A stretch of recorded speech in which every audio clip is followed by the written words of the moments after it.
ಒಂದು ಅಡಿಕೆ ಸಸಿ ನೆಟ್ಟರೆ ಅದು ಫಸಲು ನೀಡೋದಕ್ಕೆ ಕನಿಷ್ಠ 7-8 ವರ್ಷ ಆದರೂ ಬೇಕು. ಮಗುವಿನಂತೆ ಅದನ್ನು ಸಾಕಿ ಸಲಹಲಾಗುತ್ತೆ. ಆದರೆ ಶಿವಮೊಗ್ಗದ ರೈತರ ಪಾಲಿಗೆ ವಿಧಿ ಇಂಥ ಕ್ರೂರ ಅಂತಂದರೆ ಕಣ್ಣ ಎದುರೇ ಫಸಲು ನೀಡ್ತಾ ಇದ್ದಂಥ ಸಾವಿರಾರು ಮರಗಳು ಒಂದೇ ಒಂದು ರಾತ್ರಿಯ ಈ ಅಕಾಲಿಕ ಮಳೆಗೆ ಧರೆಗುರುಳಿದೆ.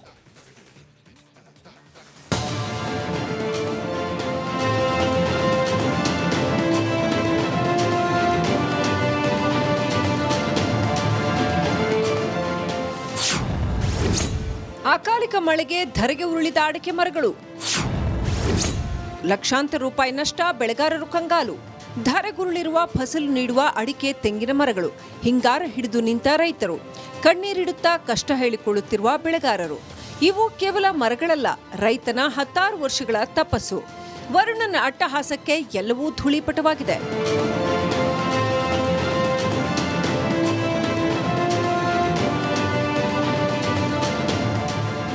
ಶಿವಮೊಗ್ಗ ಗ್ರಾಮಾಂತರ ಪ್ರದೇಶಗಳಾದ ಅರಹತೊಳಲು, ಕೈಮರ, ಆನವೇರಿ, ವಡ್ರಟ್ಟಿ, ಯಡೇಹಳ್ಳಿ, ಅಗರದಹಳ್ಳಿ, ತಡಸ, ಗುಡುಮಘಟ್ಟಿ, ಮೈದೊಳಲು, ಮಲ್ಲಿಗೇನಹಳ್ಳಿ, ಲಕ್ಷ್ಮೀಪುರ, ಹನುಮಂತಾಪುರ, ಮಂಗೋಟಿ ಭಾಗದಲ್ಲಿ ಅಕಾಲಿಕ ಮಳೆಗೆ ರೈತರ ಬದುಕು ಬೀದಿಗೆ ಬಿದ್ದಿದೆ. ಸಾವಿರಾರು ಅಡಿಕೆ ಮತ್ತು ತೆಂಗಿನ ಮರಗಳು ಬುಡಸಮೇತ ನೆರಳಕ್ಕೆ ಉರುಳಿವೆ. 2 ಎಕರೆ ಇದೆ ಸರ್ ತೋಟ. ಅದರಲ್ಲಿ 1 ಎಕರೆ ಪೂರ್ತಿ ಸರ್ವನಾಶ ಸರ್. ಹೆಚ್ಚು ಕಮ್ಮಿ 400ರಿಂದ 500 600 ಬರೋದು. ಎಷ್ಟೆಲ್ಲ ಫಸಲಿ ಬರ್ತಿತ್ತು ಸರ್? ಎಲ್ಲ ಪೂರ್ತಿ ಫಸಲೇ ಸರ್. ಮತ್ತು ಎಸಿಗಳು ನಾವು ಏನು ದೊಡ್ಡ ಜಮೀನ್ದಾರಿ ಏನಲ್ಲ, ಕಷ್ಟಪಟ್ಟೆಲ್ಲ ಸಾಕಿ. ಕಷ್ಟಪಟ್ಟು ಸುಮಾರು 20-25 ವರ್ಷದಿಂದ ಸಾಕಿ. ಈಗ ಫಸಲು ತಿನ್ನೋ ಟೈಮಲ್ಲಿ ಏನೂ ಇಲ್ಲ. ಸಾಲಗಾರೆಲ್ಲ ಫೋನ್ ಮಾಡ್ತಾ ಇದ್ದಾರೆ ಬ್ಯಾಂಕ್ನಿಂದ. ಎಲ್ಲ ಹೋಗಿದಾವೆ ಸರ್? ಎಷ್ಟು ಗಿಡ ಹೋಗಿದೆ ಸರ್? 400ರಿಂದ 500-600 ಗಿಡ ಸರ್. ಮನೆಗೆ ಆರ್ಥಿಕ ಆಸರೆ ಆಗಿದ್ದ ಅಡಿಕೆ ಮರಗಳು ಧರೆಗುರುಳಿದ್ರೆ ಮತ್ತೊಂದೆಡೆ ಬದುಕಲು ಬೇಕಾದ ವಾಸದ ಮನೆಗಳ ಛಾವಣಿ ಹಾರಿ ಹೋಗಿದೆ. ಬೆವರು ಸುರಿಸಿ 16 ವರ್ಷಗಳ ಕಾಲ ಮಕ್ಕಳಂತೆ ಸಾಕಿ ಸಲಹಿದ್ದ ಅಡಿಕೆ ಮರಗಳು ಮಣ್ಣು ಪಾಲಾಗಿವೆ. ಕೈಗೆ ಬಂದ ತುತ್ತು ಬಾಯಿಗೆ ಬರದಂತೆ ಮಾಡಿದ ಪ್ರಕೃತಿ ವಿಕೋಪಕ್ಕೆ ಮಲೆನಾಡಿನ ಅನ್ನದಾತ ಅಕ್ಷರಶಃ ಕಂಗಾಲಾಗಿದ್ದಾನೆ. ಕನಿಷ್ಠ ಈಗ ನಮ್ದೇ ಒಂದು 100 ಮರ ಐತೆ ಅಂದ್ರೆ 80 ಮರ ಪ್ರತಿಯೊಬ್ಬರದು ಬಿದ್ದಿದೆ. ಯಾವತ್ತೂ ನೋಡಿರ್ಲಿಲ್ಲ? ಯಾವತ್ತು ನಮ್ಮ ಜೀವನದಾಗೆ ಯಾವತ್ತು ನಾವು ಈ ತರ ನೋಡಿರಲಿಲ್ಲ. ನಾವು ಮಕ್ಕಳುಗಳು ಸಾಕ್ದಂಗೆ ಸಾಕಿದ್ದೀವಿ. ಯಾಕೆಂದ್ರೆ ಇದಕ್ಕೆ ಒಳ್ಳೆ ಬೆಳೆಗೆ ರೇಟ್ ಇತ್ತು, ಒಳ್ಳೆ ಬೆಲೆ ಇರೋದ್ರಿಂದ ನಾವೇನ್ ಮಾಡಿದ್ವಿ, ಪ್ರತಿ ಬೆಳಿಗ್ಗೆ ಎದ್ರೆ ತೋಟ, ಸಂಜೆ ಆದ್ರೆ ತೋಟ, ರಾತ್ರಿ ಹೊತ್ತು ತೋಟ, ನೀರು ಬಿಡೋದು, ಅದ್ರಲ್ಲಿ ಬೆಳೆ ಬೆಳೆಯೋದು, ಇನ್ಕಮ್ ಚೆನ್ನಾಗಿ ಬರ್ತಿತ್ತು. ಹಂಗಾಗಿ ಅದರಿಂದ ನಾವು ಚೆನ್ನಾಗಿ ಬೆಳೆ ಬೆಳ್ಕೊಂಡ್ರೆ ಜಾಸ್ತಿ ಅಡಿಕೆ ದುಡ್ಡು ಸಿಗ್ತವೆ ಅಂತೇಳಿ ತೋಟದಲ್ಲೇ ಕಾಲ ಕಳೆದು ತೋಟಗಳನ್ನೇ ಬೆಳೆಸ್ಕೊಂಡು. ನಂದು ಒಂದು 8 ಎಕರೆಯಲ್ಲಿ 4ರಿಂದ 5 ಎಕರೆ ನೆಲ ಸಮ ಆಗಿದೆ.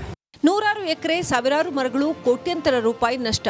ಇದು ಕೇವಲ ಅಂಕಿ ಅಂಶಗಳಲ್ಲ, ಸಾವಿರಾರು ಕುಟುಂಬಗಳ ಕಣ್ಣೀರು. ಸರ್ಕಾರ ಈಗಲಾದರೂ ಎಚ್ಚೆತ್ತುಕೊಳ್ಳಬೇಕಿದೆ. ಹಾನಿಯಾದ ತೋಟಗಳನ್ನು ರಾಷ್ಟ್ರೀಯ ವಿಪತ್ತು ಎಂದು ಘೋಷಿಸಿ ಅನ್ನದಾತನ ಬದುಕಿಗೆ ಆಸರೆಯಾಗಬೇಕಿದೆ. ಮಣ್ಣಿನ ಮಗನ ಈ ಮೌನ ಅಳು ಸರ್ಕಾರಕ್ಕೆ ಕೇಳುವುದೇ, ಕಾದು ನೋಡಬೇಕಿದೆ. Bheemanaik, S republic Kannada, Shivamogga. ಒಂದು ಅಡಿಕೆ ಸಸಿ ನೆಟ್ಟರೆ ಅದು ಫಸಲು ನೀಡೋದಕ್ಕೆ ಕನಿಷ್ಠ 7-8 ವರ್ಷ ಆದರೂ ಬೇಕು. ಮಗುವಿನಂತೆ ಅದನ್ನು ಸಾಕಿ ಸಲಹಲಾಗುತ್ತೆ. ಆದರೆ ಶಿವಮೊಗ್ಗದ ರೈತರ ಪಾಲಿಗೆ ವಿಧಿ ಇಂಥ ಕ್ರೂರ ಅಂತಂದರೆ ಕಣ್ಣ ಎದುರೇ ಫಸಲು ನೀಡ್ತಾ ಇದ್ದಂಥ ಸಾವಿರಾರು ಮರಗಳು ಒಂದೇ ಒಂದು ರಾತ್ರಿಯ ಈ ಅಕಾಲಿಕ ಮಳೆಗೆ ಧರೆಗುರುಳಿದೆ.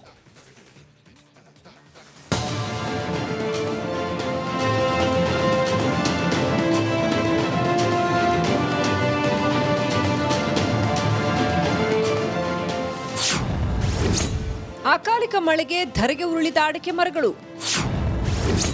ಲಕ್ಷಾಂತರ ರೂಪಾಯಿ ನಷ್ಟ, ಬೆಳೆಗಾರರು ಕಂಗಾಲು. ಧರೆಗುರುಳಿರುವ ಫಸಲು ನೀಡುವ ಅಡಿಕೆ ತೆಂಗಿನ ಮರಗಳು, ಹಿಂಗಾರ ಹಿಡಿದು ನಿಂತ ರೈತರು, ಕಣ್ಣೀರಿಡುತ್ತಾ ಕಷ್ಟ ಹೇಳಿಕೊಳ್ಳುತ್ತಿರುವ ಬೆಳೆಗಾರರು.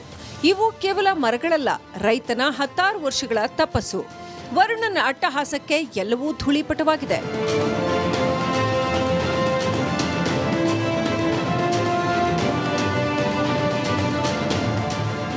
ಶಿವಮೊಗ್ಗ ಗ್ರಾಮಾಂತರ ಪ್ರದೇಶಗಳಾದ ಅರಹತೊಳಲು, ಕೈಮರ, ಆನವೇರಿ, ವಡ್ರಟ್ಟಿ, ಯಡೇಹಳ್ಳಿ, ಅಗರದಹಳ್ಳಿ, ತಡಸ, ಗುಡುಮಘಟ್ಟಿ, ಮೈದೊಳಲು, ಮಲ್ಲಿಗೇನಹಳ್ಳಿ, ಲಕ್ಷ್ಮೀಪುರ, ಹನುಮಂತಾಪುರ, ಮಂಗೋಟಿ ಭಾಗದಲ್ಲಿ ಅಕಾಲಿಕ ಮಳೆಗೆ ರೈತರ ಬದುಕು ಬೀದಿಗೆ ಬಿದ್ದಿದೆ.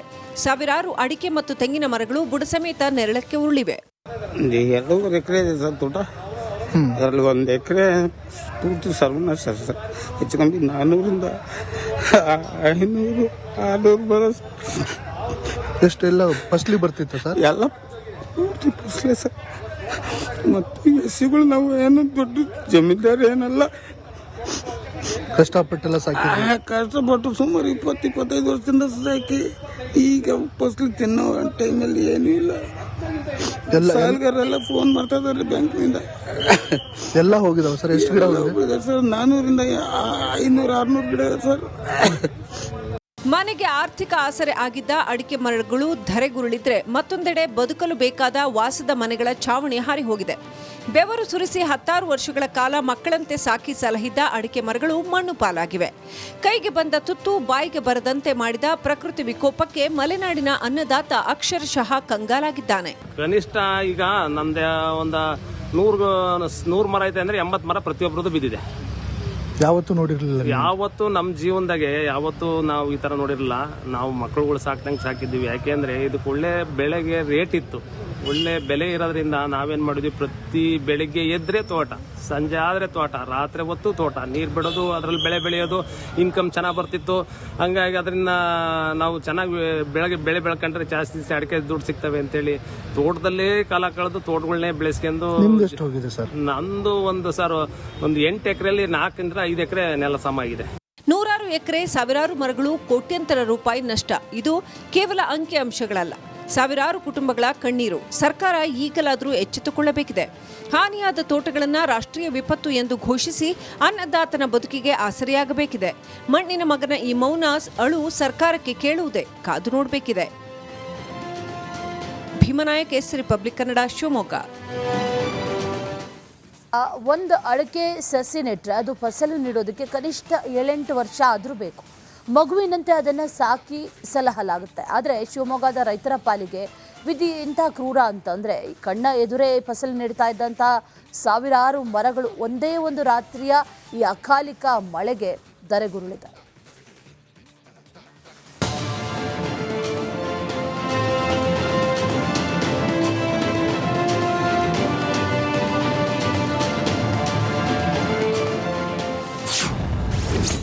ಅಕಾಲಿಕ ಮಳೆಗೆ ಧರೆಗೆ ಉರುಳಿದ ಅಡಿಕೆ ಮರಗಳು, ಲಕ್ಷಾಂತರ ರೂಪಾಯಿ ನಷ್ಟ, ಬೆಳೆಗಾರರು ಕಂಗಾಲು.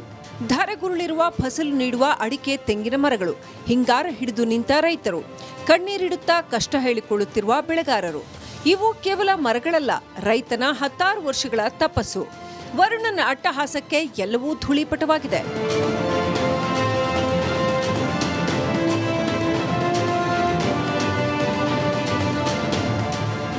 ಶಿವಮೊಗ್ಗ ಗ್ರಾಮಾಂತರ ಪ್ರದೇಶಗಳಾದ ಅರಹತೊಳಲು, ಕೈಮರ, ಆನವೇರಿ, ವಡ್ರಟ್ಟಿ, ಯಡೇಹಳ್ಳಿ, ಅಗರದಹಳ್ಳಿ, ತಡಸ, ಗುಡುಮಘಟ್ಟಿ, ಮೈದೊಳಲು, ಮಲ್ಲಿಗೇನಹಳ್ಳಿ, ಲಕ್ಷ್ಮೀಪುರ, ಹನುಮಂತಾಪುರ, ಮಂಗೋಟಿ ಭಾಗದಲ್ಲಿ ಅಕಾಲಿಕ ಮಳೆಗೆ ರೈತರ ಬದುಕು ಬೀದಿಗೆ ಬಿದ್ದಿದೆ. ಸಾವಿರಾರು ಅಡಿಕೆ ಮತ್ತು ತೆಂಗಿನ ಮರಗಳು ಬುಡ ಸಮೇತ ನೆರಳಕ್ಕೆ ಉರುಳಿವೆ. 2 ಎಕರೆ ಇದೆ ಸರ್ ತೋಟ. ಅದರಲ್ಲಿ 1 ಎಕರೆ ಪೂರ್ತಿ ಸರ್ವನಾಶ ಸರ್. ಹೆಚ್ಚು ಕಮ್ಮಿ 400ರಿಂದ 500-600 ಬರ. ಎಷ್ಟೆಲ್ಲ ಫಸ್ಟ್ಲಿ ಬರ್ತಿತ್ತ ಸರ್? ಎಲ್ಲ ಪೂರ್ತಿ ಫಸಲೇ ಸರ್. ಮತ್ತು ಎಸಿಗಳು ನಾವು ಏನು ದೊಡ್ಡ ಜಮೀನ್ದಾರ ಏನಲ್ಲ, ಕಷ್ಟಪಟ್ಟೆಲ್ಲ ಸಾಕಿದ್ರಿ. ಕಷ್ಟಪಟ್ಟು ಸುಮಾರು 20-25 ವರ್ಷದಿಂದ ಸಾಕಿ ಈಗ ಫಸಲು ತಿನ್ನೋ ಟೈಮಲ್ಲಿ ಏನೂ ಇಲ್ಲ. ಸಾಲಗಾರೆಲ್ಲ ಫೋನ್ ಮಾಡ್ತಾ ಇದಾರೆ ಬ್ಯಾಂಕ್ನಿಂದ. ಎಲ್ಲ ಹೋಗಿದಾವ ಸರ್? ಎಷ್ಟು ಗಿಡ ಹೋಗಿದೆ ಸರ್? 400ರಿಂದ 500-600 ಗಿಡ ಸರ್. ಮನೆಗೆ ಆರ್ಥಿಕ ಆಸರೆ ಆಗಿದ್ದ ಅಡಿಕೆ ಮರಗಳು ಧರೆಗುರುಳಿದ್ರೆ ಮತ್ತೊಂದೆಡೆ ಬದುಕಲು ಬೇಕಾದ ವಾಸದ ಮನೆಗಳ ಛಾವಣಿ ಹಾರಿ ಹೋಗಿದೆ. ಬೆವರು ಸುರಿಸಿ 10 ವರ್ಷಗಳ ಕಾಲ ಮಕ್ಕಳಂತೆ ಸಾಕಿ ಸಲಹಿದ್ದ ಅಡಿಕೆ ಮರಗಳು ಮಣ್ಣು ಪಾಲಾಗಿವೆ.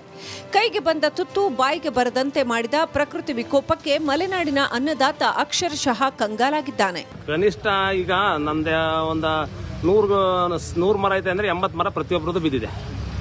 ಯಾವತ್ತೂ ನೋಡಿರ್ಲಿಲ್ಲ? ಯಾವತ್ತು ನಮ್ಮ ಜೀವನದಾಗೆ ಯಾವತ್ತು ನಾವು ಈ ತರ ನೋಡಿರಲಿಲ್ಲ. ನಾವು ಮಕ್ಕಳುಗಳು ಸಾಕ್ದಂಗೆ ಸಾಕಿದ್ದೀವಿ. ಯಾಕೆಂದ್ರೆ ಇದಕ್ಕೆ ಒಳ್ಳೆ ಬೆಳೆಗೆ ರೇಟ್ ಇತ್ತು, ಒಳ್ಳೆ ಬೆಲೆ ಇರೋದ್ರಿಂದ ನಾವೇನ್ ಮಾಡಿದ್ವಿ, ಪ್ರತಿ ಬೆಳಿಗ್ಗೆ ಎದ್ರೆ ತೋಟ, ಸಂಜೆ ಆದ್ರೆ ತೋಟ, ರಾತ್ರಿ ಹೊತ್ತು ತೋಟ, ನೀರು ಬಿಡೋದು, ಅದ್ರಲ್ಲಿ ಬೆಳೆ ಬೆಳೆಯೋದು, ಇನ್ಕಮ್ ಚೆನ್ನಾಗಿ ಬರ್ತಿತ್ತು. ಹಂಗಾಗಿ ಅದರಿಂದ ನಾವು ಚೆನ್ನಾಗಿ ಬೆಳೆ ಬೆಳ್ಕೊಂಡ್ರೆ ಜಾಸ್ತಿ ಅಡಿಕೆ ದುಡ್ಡು ಸಿಗ್ತವೆ ಅಂತೇಳಿ ತೋಟದಲ್ಲೇ ಕಾಲ ಕಳೆದು ತೋಟಗಳನ್ನೇ ಬೆಳೆಸ್ಕೊಂಡು. ಎಷ್ಟು ಹೋಗಿದೆ ಸರ್? ನಂದು ಒಂದು 8 ಎಕರೆಯಲ್ಲಿ 4ರಿಂದ 5 ಎಕರೆ ನೆಲ ಸಮ ಆಗಿದೆ. 100 ಎಕರೆ, ಸಾವಿರಾರು ಮರಗಳು, ಕೋಟ್ಯಂತರ ರೂಪಾಯಿ ನಷ್ಟ. ಇದು ಕೇವಲ ಅಂಕಿ ಅಂಶಗಳಲ್ಲ, ಸಾವಿರಾರು ಕುಟುಂಬಗಳ ಕಣ್ಣೀರು. ಸರ್ಕಾರ ಈಗಲಾದರೂ ಎಚ್ಚೆತ್ತುಕೊಳ್ಳಬೇಕಿದೆ.